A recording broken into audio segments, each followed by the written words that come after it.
If you've invested years in trying to self-improve, whether that be through podcasts or YouTube channels or books or audiobooks or anything like that, but you still feel like you're not good enough, you still feel like you've got so much left to improve on, you still feel like you're just waiting for the next podcast, the next book that's going to be the thing where you learn what you've been missing, then maybe the answer isn't more information.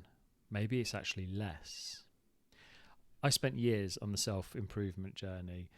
I did it all. I filled every single moment of my time with learning. When I wasn't working or sleeping, I was learning. Car journeys, I'd listen to podcasts or books, walking the dog, having the shower. Every free piece of time that I possibly could have, I invested it into learning how to be a better person. Now, I'm not saying it was a waste of time. I learned so much, but that's not the whole story. There's more to it.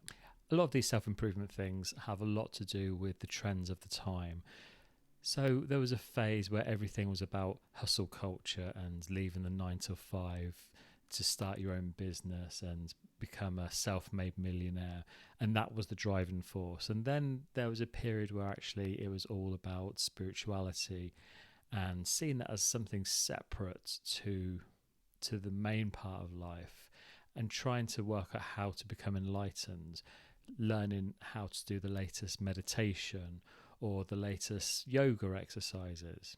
And I tried them all, threw myself at them before ultimately becoming disillusioned and giving up and thinking, oh, it's okay, the next one will be the one that changes my life, I just need to wait for that. And then the next thing would come along, I'd give it a go after getting really excited about it, but eventually I'd see the flaws in it, see it wasn't exactly what it was sold as, and ultimately become disillusioned and stop.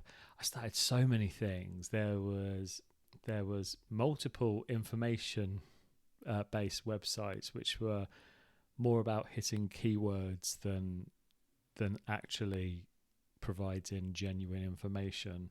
There's also a writing business where you just turned out books, and it seemed to be people giving fake reviews to boost the book in popularity on Amazon. I didn't like that one, so as soon as I started to find out about that one, I was out again. None of these things were for me. And of course, the more times you try these things, the more times you get excited and give it a go before eventually thinking, oh, it's not for me, the more you feel like you're the problem, you're the common denominator in all these things. You hear the podcast saying, stop procrastinating, stop being lazy, you need to go out there and grind and hustle, and that's the only way you'll ever be able to achieve anything. And when ultimately, because you're a human being and you can't always achieve that, and you fail, that can be really devastating. And I went through a period of time thinking, oh, this is me, I'm just not good enough at all. Then I stumbled across something called the fourth way, and this video isn't about the fourth way, but it's something that a fourth way teacher taught me, and that was about the lost art of silence, how allowing yourself to become quiet.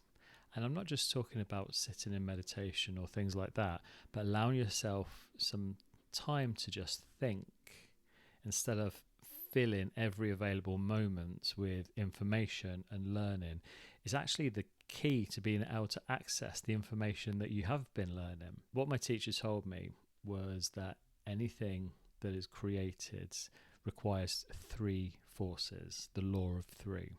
So you need a passive force, an active force, and a neutral force.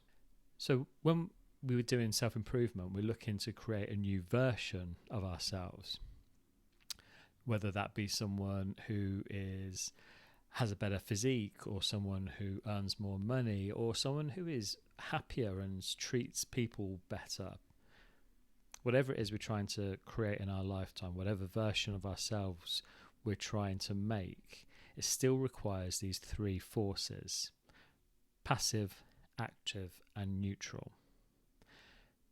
So in this case, she taught me that passive is very much about taking on information. It's about learning. It's about receiving. So when you listen to an audiobook, you do nothing other than take on the information and let it reach your brain and maybe your heart and other parts of your body. But you're not actively doing anything in that moment. You're passive. The person who wrote the book was active when they were writing it, but you're receiving it. So you're passive in that moment. However, you also need to at times be active.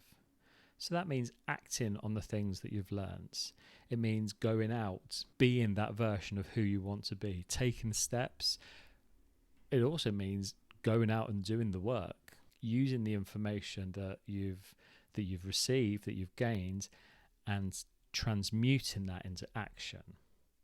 So far, really simple. But where I was getting stuck was I didn't have the third force, the neutralizing force. Now, because it's the law of three, each of these aspects, the three aspects, are as important and as valid and as crucial as the others. I would have thought that neutral time would have been wasted time. In fact, that's what I was taught from childhood. Sitting around doing nothing is wasting time. I was literally told as a child that to sit and meditate and to have a still mind was to allow space for the devil to come into my mind. So I always had it embedded in me from a young age that my mind had to be active. I had to be thinking about things and overthinking about things, and that actually was really healthy. However, I don't anymore believe that to be the case. So I've started adding this neutral time to my life. And how it has worked for me is that, yes, I take on the information whilst I'm in the passive stage, but the neutral stage helps me to see how it's relevant to me. Otherwise, I'm just going out and doing what the person has said without making the information, the learning specific to me.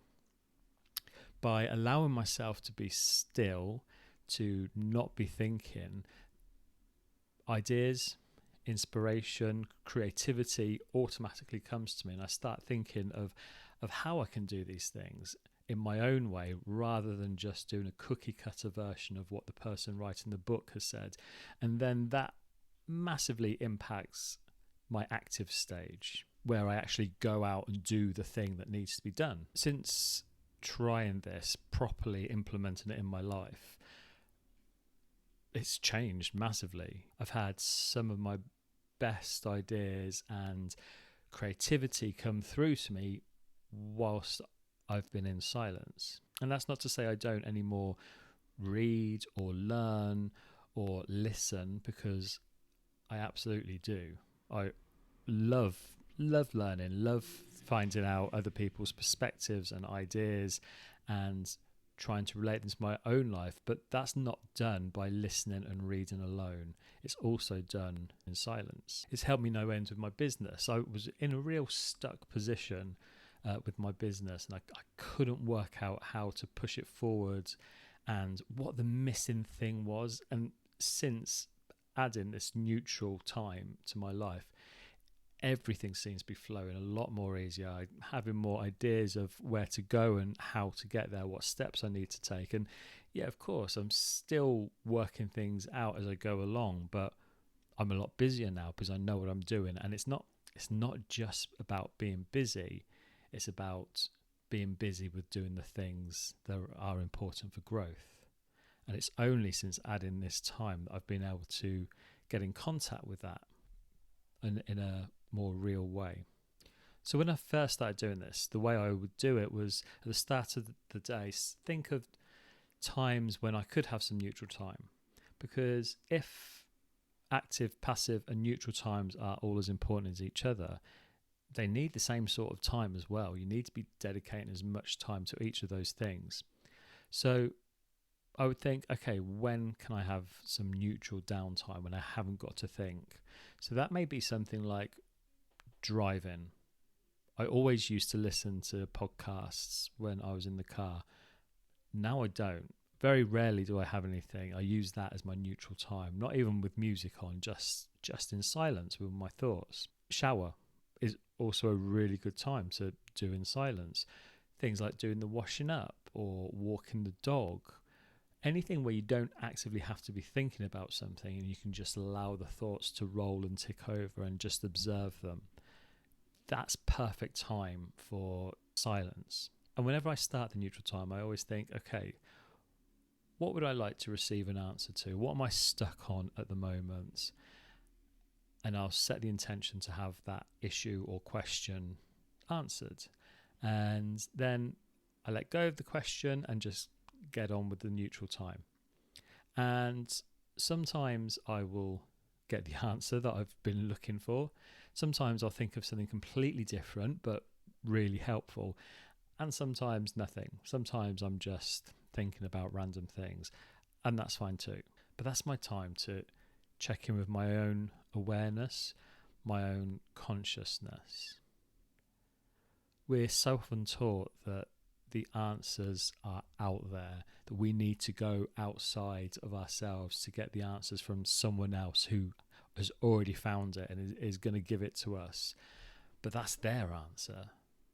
We need our own answers. And yeah, we can learn from other people, but we need to go inside of ourselves, take the knowledge that we have and let it reflect inside our hearts and our minds and see how it can impact us and to help us grow, to help us heal, and to help us just live the best versions of our lives that we possibly can. I really believe that the answers are there inside us. We just need to learn how to listen. So when do you have silence in your life? How do you find it? Where might you decide to start putting silence in your life to give this a go? And when you do, I'd love to know how you get on. Let me know in the comments. That would be great. Sometimes we avoid silence because we're avoiding contacting that version of us because it can be painful. Maybe we're trying to repress or we're trying to not feel for whatever reasons. Maybe we've undergone some trauma and we're still in the process of trying to deal with it. Or we're not even ready to start dealing with it. And that's fine. Life can be extremely difficult and hard to live. So if that's the case, then don't do the silence until you're ready. But if you're on this journey trying to improve yourself, trying to be the version of yourself that you know you can be, but it just seems to be beyond your reach, maybe take your foot off the gas for a little bit. Allow yourself a little bit of silence.